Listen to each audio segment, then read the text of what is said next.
don't always get to choose in this life, win and lose in this life. But I'ma prove in this life, we can move in this life. So tell us a little bit about Nivå10, Nivå Connects, and how that whole beast works. Yeah, no, absolutely. So I always had a dream to make it so that entrepreneurs could have a one place that they could go and have all their elements together. I had started building it myself through something called Amazon Web Services and doing it all, but wow, the expense to do that was in the hundreds of thousands, if not millions of dollars. And I thought, this is ridiculous. There's got to be a better way. So I found a white label that's something that I could take and work with, and then add in different elements into the base of the program. Okay. So I started something called Nivå Connects. And bottom line is this, is that you can have the best tools in your garage. If you don't know how to use them, it's worth nothing. Right? Really? Who cares? So, my platform does this, and there's 250 different things. Who cares? The entrepreneur doesn't care about that. Nobody cares about that. What they care about is, what is this tool going to do for me? So how do we organize it to make sure that the entrepreneur gets that tool and starts off in a straight direction with what they need from that particular tool, right?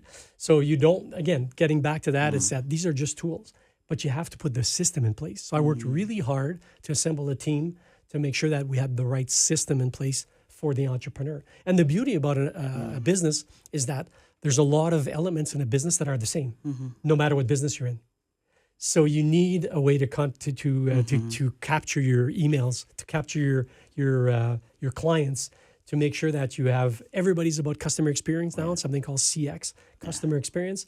What does that customer experience look like? And to bring that all into one platform so that you can do your email marketing, you can do your social media, you can do everything through one platform. Right? This is a $1 billion company that's been doing this for years, that developed this beautiful platform. I took it, put my name on it, and then brought in other elements like Nivå Score, where you can do an assessment for free of your business by answering 16 different questions. That gives a snapshot to the entrepreneur of where their business is at. So it was always my dream to do that, because this is ridiculous. I meet with entrepreneurs, they all need the same thing. So, okay, well, go here to get your email, go here to take care of your LinkedIn, go here to take it. Yeah, it's like now you can do it all in one place. System, one application. In one system. That's it, in one system. I love it. What would be the risk for a company or an entrepreneur to not innovate in a new system? The biggest risk is what's happening right now. Things are moving at the speed of light. Right? So you have, every day something's changed.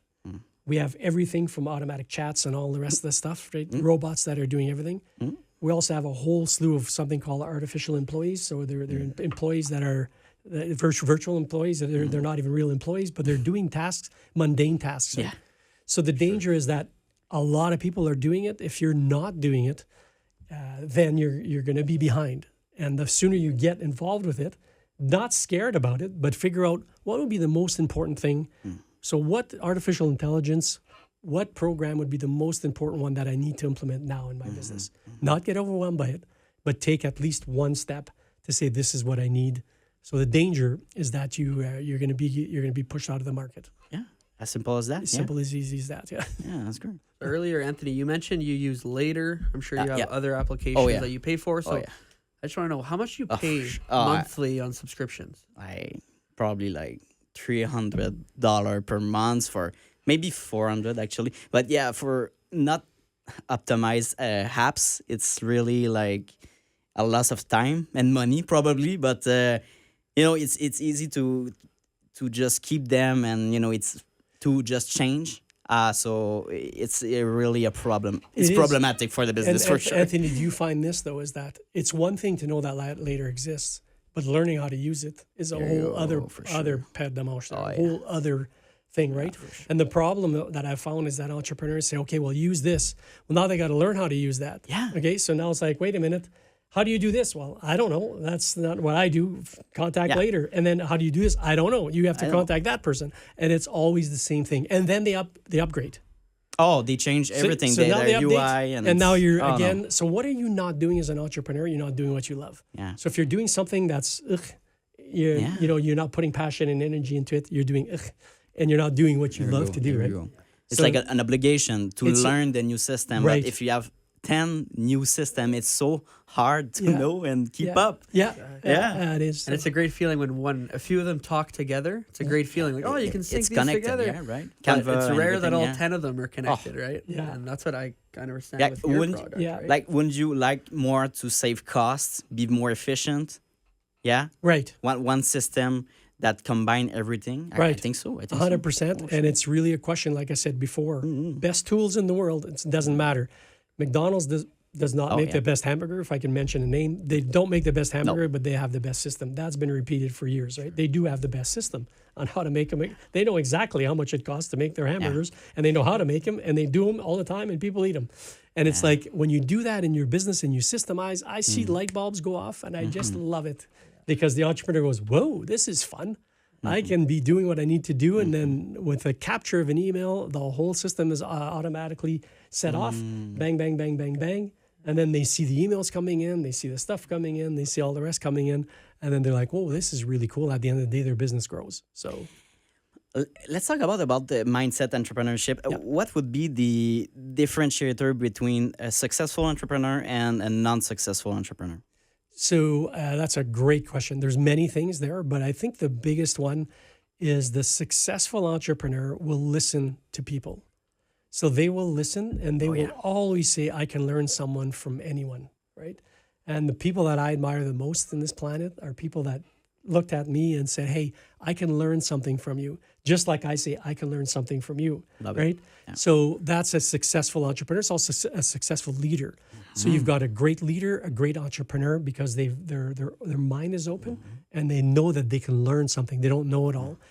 The opposite is somebody who tries to do everything themselves. They get caught up in everything and they do everything kind of half whatever, and they end up in a lot of trouble because they're overwhelmed, they're tired, they're exhausted, they're all the rest of the stuff. Their business is financially not in good shape. And that's the opposite of, someone who's successful and unsuccessful. And most of the businesses that are usually don't last more than 5 years anyway, right? They're not around for a long time because you can't operate very long at in that mode. For the podcast, I have the opportunity to interview lots of entrepreneurs, lots of industries, and the common thing I hear is that most enterprise or most large companies, medium, large, most of them use still Excel sheets to keep up with payroll or like, let's say 10, 20, 30 employees. And they're so, it's like in the day-to-day, the routine.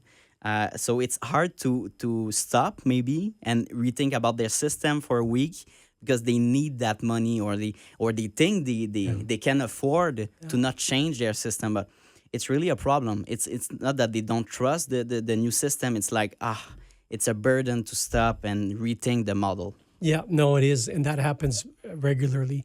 Once you show them, though, that if I ask a business, what's your profit and loss statement? I don't know. I have to go look on a spreadsheet and all the rest. What's your balance sheet?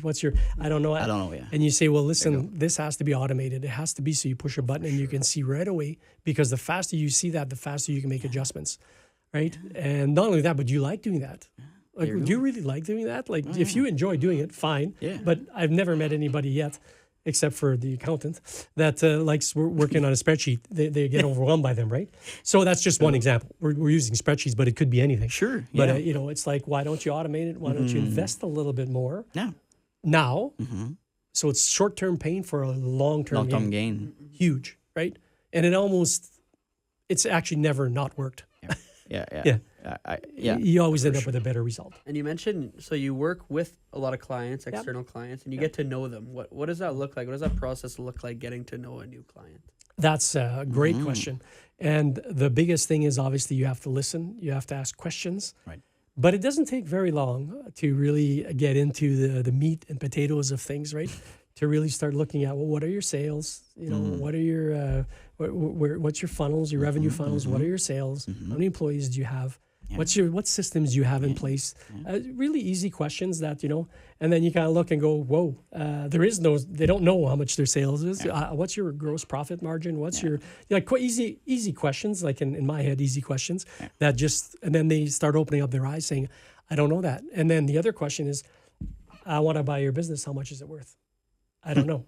Well, what's your profit and loss statement? Where's your spreadsheets? I don't know. well, we don't even know your EBITDA. We know nothing about your company. It's worth nothing. If you get hit, it's worth nothing. And that's the biggest thing is just, and now I'm talking about a more established company. But the same is true for someone who's just starting off. So you have a brand new company, brand new startup that comes and says, I want to do this. Okay, great. If they don't start straight, they're going to go all crooked real fast, right? They're going to waste money. They're going to waste time. They're going to waste. Why not take a few minutes to get a mentor and say, hey, you know what should I do? Do this, and this, right? Yeah. And the people that listen, wow. People that don't, well, then they learn the hard way. It's like being in a ship. And if you start 1 degree off on your ship, you're going to be way off when you get to your destination. Yeah, steer in the wrong direction. Yeah. And I'm sure you guys heard this many times, but an airplane is 97% of the time off course, right? No way. So I didn't know. It's always off course, but it's got systems and all the rest to make sure that keep up. that it's always going towards its point. So if you have your objective and you have your goal, you will get to it, right? If you have the proper guidance, right? So 97 might be a bit high, but it's often off course. So the airplane's always off course, but they know where they're going, so they get to their destination. Entrepreneurs say, what do you want? I don't know. What's your exit strategy? I don't know. What's your sales? I don't know. What is it that what kind of, I don't know. I don't know. Well, then you just sit down and say, okay, well, let's break this up. And then the most important thing is I will not produce a 50-page, I will if they ask, but I never do it, a 50-page business plan. That's great. Go on ChatGPT, do whatever, do your own business plan. Let's do an action plan. So each one of those elements are going to have actions associated to them. And then let's measure those things, right? Yeah. So, we talk about this problem, I'd say, so the paralysis by analysis. Yes. For entrepreneurs to maybe make the best business plan, but you don't know about your clientele, you don't know about your revenue streams, you don't know about your marketing, or you thought, you think, but you tried the market and it turns out the clientele isn't the same you thought about. So you built, you took 6 months to build the perfect, business plan, and it turns out it's not the actual, It's not valid. Yeah, it's not valid, actually. It doesn't work, You can build a beautiful business plan. There's nothing wrong with that if you need to go get financing or for financing, that makes sense. There's reasons why they're there. But you have to have it written down. So in other words, you have to have your plan written down that says this is what but it's got to be a workable plan. It can't just be, I really like this business is going to do whatever. It's actionable. So it's an actionable plan. It's a roadmap, but an actionable. It's got to be simple. It's got to be actionable. It's got to be measurable. But a theme I hear is the simpler the better, right? Simpler the better. So there could be a lot of details, but it stresses people out, right? And Oh, for it's a lot of fluff. Right. Because you know that you want to get to that point. Now you got to put the elements in there to get to that point. There's many ways to get to that point. Right? But you got to put those elements in place based on a lot of factors. One is how much time do you have? How much money do you have? So the two resources that you usually have in life. So if you have a lot of money, you can hire people, you can get there faster. If you don't, then you're working at it, you're a new entrepreneur, whatever. At least you know where you want to go, how you're going to get there, and you have your plan to get there, and you have your systems to get there. What would you tell an entrepreneur? Let's say I'm a plumber, and I say, I don't need a CRM system. I don't need any of this stuff. What do you tell that person? It happens a lot. And again, not everybody wants to grow. So they don't want to grow. It tells me right away they're not interested in growing, because if a plumber or an electrician or anyone, especially someone that has a service that you have to do every year, right? So I need to get my furnace cleaned every year. Why not just systemize it that there's an automatic text that says it's time to clean your furnace, book here to book your appointment, it's done. And it's $200. It's a gift that keeps on giving. But what people don't realize, there's an excellent book that was from Thomas J. Peters back it's called In Search of Excellence. Okay. Phenomenal book if ever anybody wants to read an old book. That still applies today. But between that and Zig Ziglar's The Secret of Closing the Sale is that it's not about the $200 that you're making on that little thing. It's about the person's going to need a furnace every 10 years. That person's going to tell people if they're whatever every 10 years. So that $200 is tens of thousands of dollars in sales. You got to look at it different.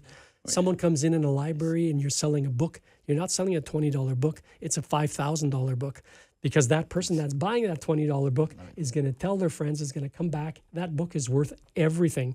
So it's you got to flip that all around. So that's where I say they're not interested in growing. And not everybody wants to grow. It's like, okay, well, you're happy with the chaos or the whatever system you have now, and I have to call you every year to try to remind you to come back.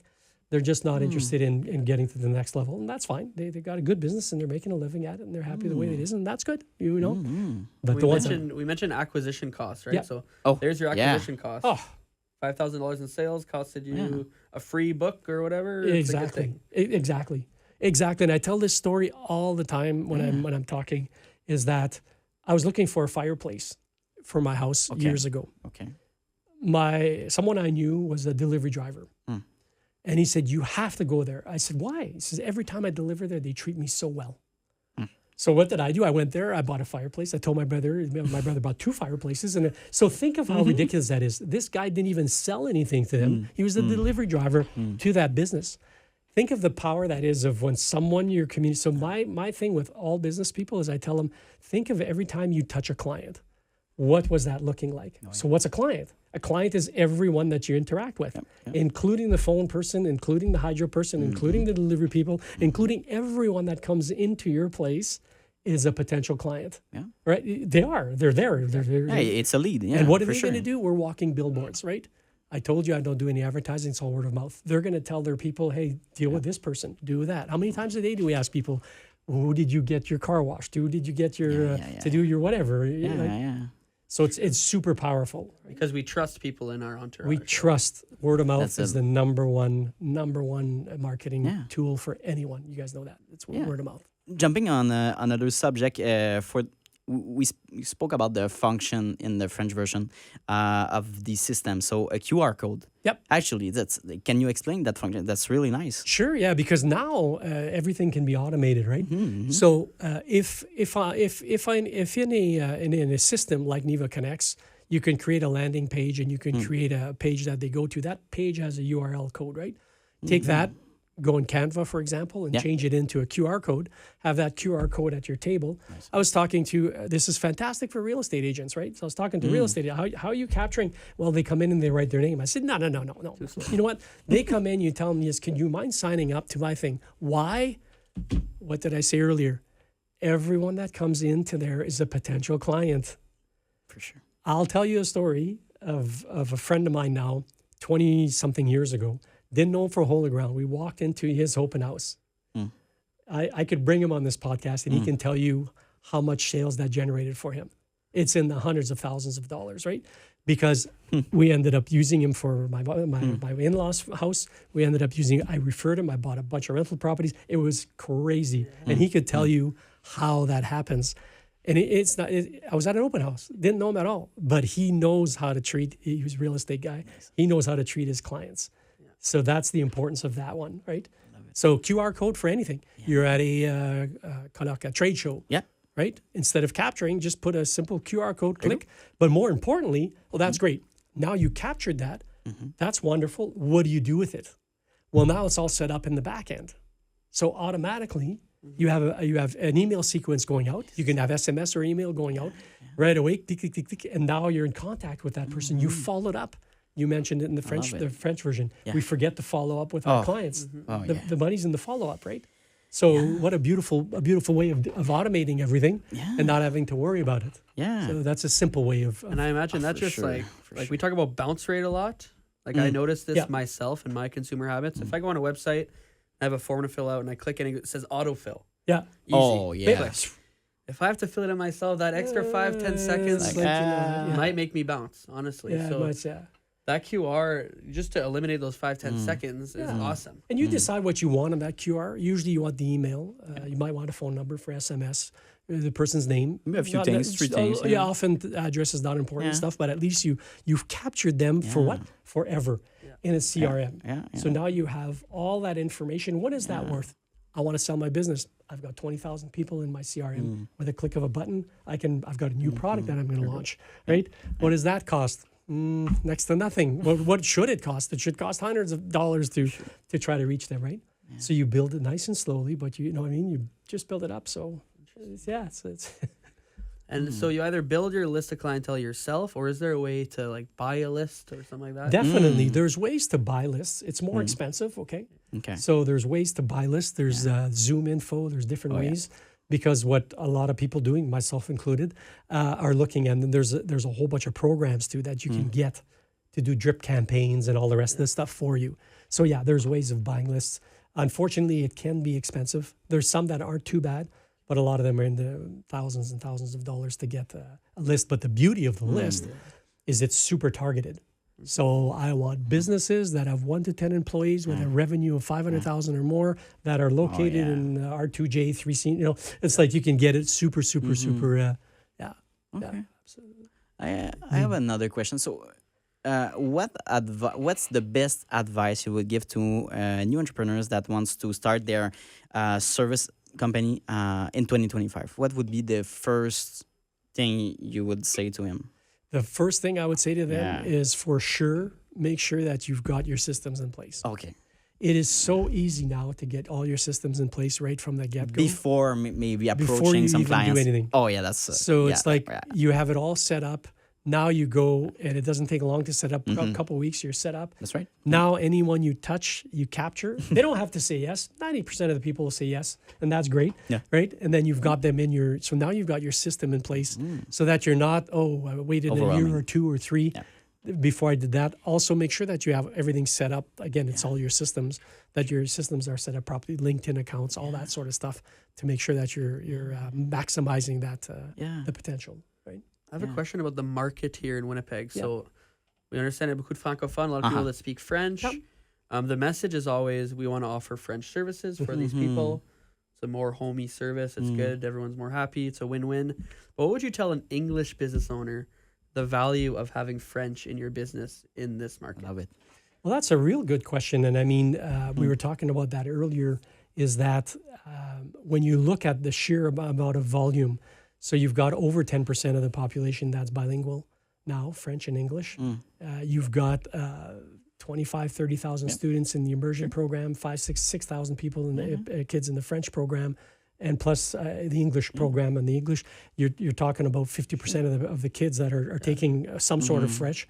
This is only going. You got a provincial government right now that's hyperly understanding the value. Financial value of what we've invested in. So it's a perfect time now to say, we have service in French. Click here. We can offer service in French. We can, why would you not do that? Because I'm going to say, if depending on the size of the company, it's almost guaranteed you have somebody bilingual on there. If you don't, well, then you can get one pretty quick. You know what I mean? And I'm being a little bit, you can get somebody bilingual to do that. But again, you got to look at the value. So what's the value of that? The value is opening it up into there, and then there's organizations that you can join and all the rest, like the Chambre de commerce, francophone, and all the rest. Yeah, I feel like most English business owners here, I'm not generalizing, but maybe they think it's like, it's not worth their time. It's not worth the investment to maybe pay someone bilingual. But maybe if you think in the way that you can offer your services outside the province. So I think every province has small communities of francophones. Of course, Quebec is a large one. Ontario, there's a large community. But even further, you could have the U.S. in Louisiana. Some places. There's, of course, France, Belgique, Swiss. So many opportunities that, you open yourselves to. A recognition, reputation. 100%. So yeah, I think it's just an opportunity to offer French services, I guess. And it's a great point. It's not just on the local market; it's the international market. I remember years ago, and you guys would have to search this up, but it was like there was 250 million people that spoke French. I know it's more than that now in the world, and about 750 million that spoke English. Oh, think about that.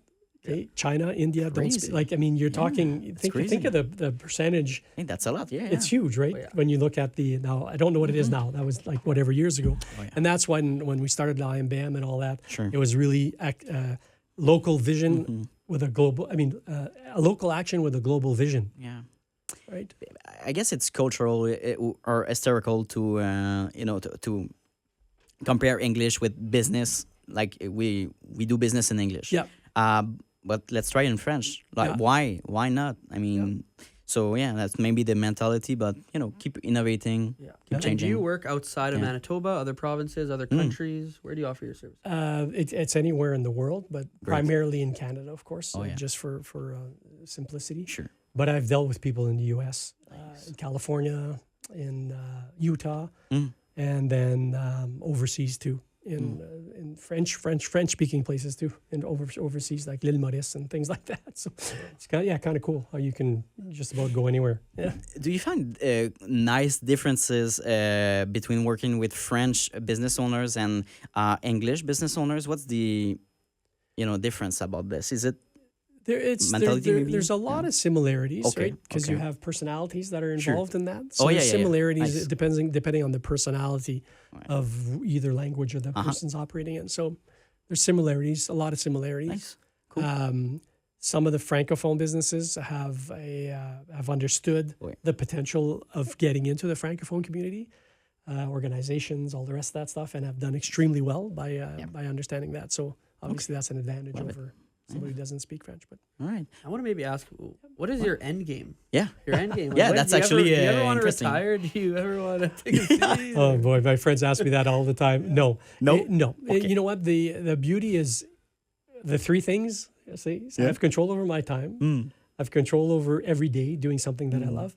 And the more I do, the better it is, or the less I do, the better. It's like, so no, I can't even imagine just saying that I'm going to quit. Why would I quit? It's just so much fun. And not only that, but the opportunity over the next 15 years is going to be absolutely crazy, right? I mean, the baby boomers retiring, all that stuff. Oh, that's right. Taking young entrepreneurs and bringing them into a new business, the merger, acquisition, all that. you go. Oh my goodness.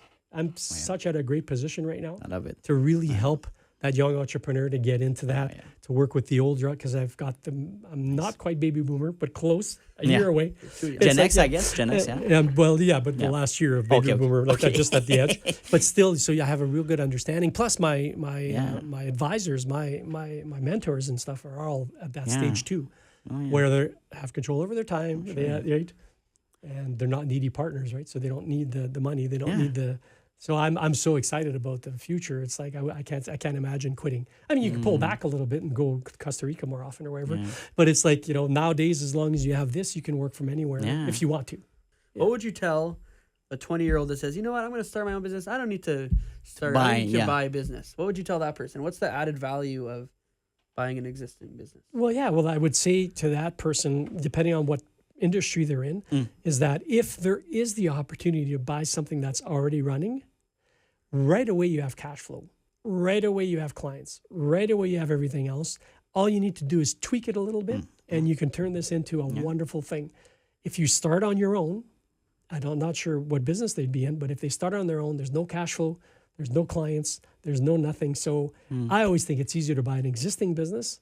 And again, the statistics are there. It's crazy the amount of people that are looking at getting out. And the sad part is a lot of business owners don't say that they're for sale.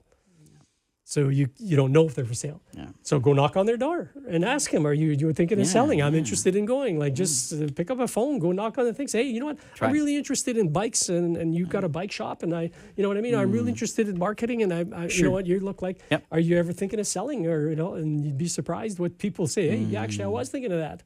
Honestly, I think that resonates really well with the existing clientele. Yes. Like I'm sure people would love to see that their new, their old furnace company got bought out by a young entrepreneur. I'd love to support that person. Oh, absolutely. And 100%. The service is just as good, if not better. Awesome, great. 100%. Yeah, they would love that. So it's always easier. It's harder. It's a little bit more difficult to find. But also, I mean, one of the best things, and that's a whole other topic, is don't be scared of, if it's a $200,000 business or something that you think is a big number, don't be scared of that. Because entrepreneurs are incredible. Like if they want to sell and they find a good person, they'll finance you. Vendor take back loan, right? So now you're like, wait a minute. And that for me is the dream, is if you get an entrepreneur that says, I'll finance you on a $200,000 business, I'll finance you $100,000, you find the other $100,000, because now he's still got skin in the game, right? So now they're still interested in making sure that business is going to do well. So they're not going to go to all their clients and get rid of them. So now you've got someone who's still, so that's like the ideal situation. And there's a lot of entrepreneurs that will do that, but you got to know about that. So just call someone like me, and there's a bunch of ideas that could happen, right? So don't be scared of it. One of the best advice I got was from my brother, and he said, "Don't disqualify yourself. Let someone else disqualify you." Crazy. Okay? So people disqualify themselves. I'm not applying for that job because I'm not qualified. Imposter syndrome. Apply for the job. Yeah. Because guess what? They can't find anybody else, and you just happen to have most of what Just they try. want. And you have the personality they want, all the rest. Yeah. Apply. Well, that business, it's too much for me. Ask them. Yeah. Worst case scenario. The worst case You is- assume they'll it's say no, but if they're indeed thing says like 5 years of experience, you have only 2. Oh no, hey, just try apply, out. yeah. Take a risk. Yeah, so I hope Yeah. that's an answer to the question about retiring. Yeah. No, Yeah. I never will. No resigning. I've been retired. And I mean, we talked about what's the definition of success. Yeah. I think really a big part of that too is when you don't know what work and play is. So Sure. if I'm always playing, Yep. Yeah. it's like everything's blended in, and it's like I never say, "Oh, you're going to do work.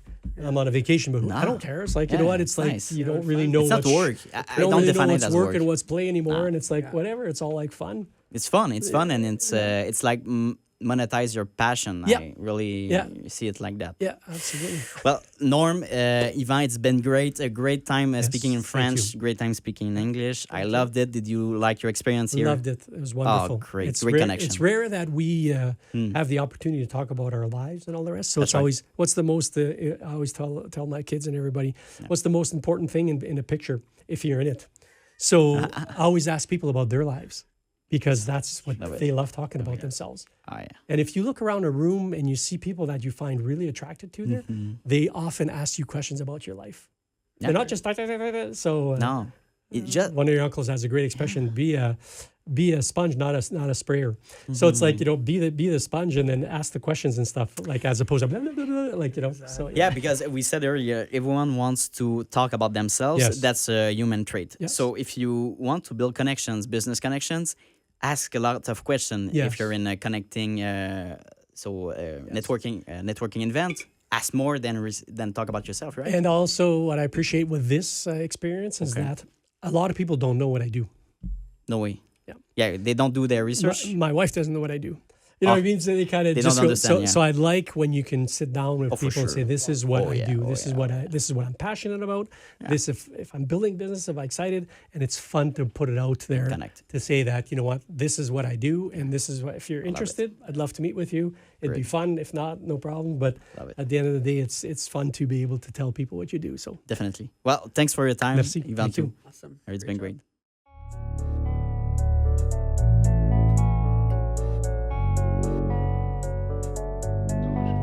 You don't always get to choose in this life, win and lose in this life. But I'ma prove in this life, we can move in this life.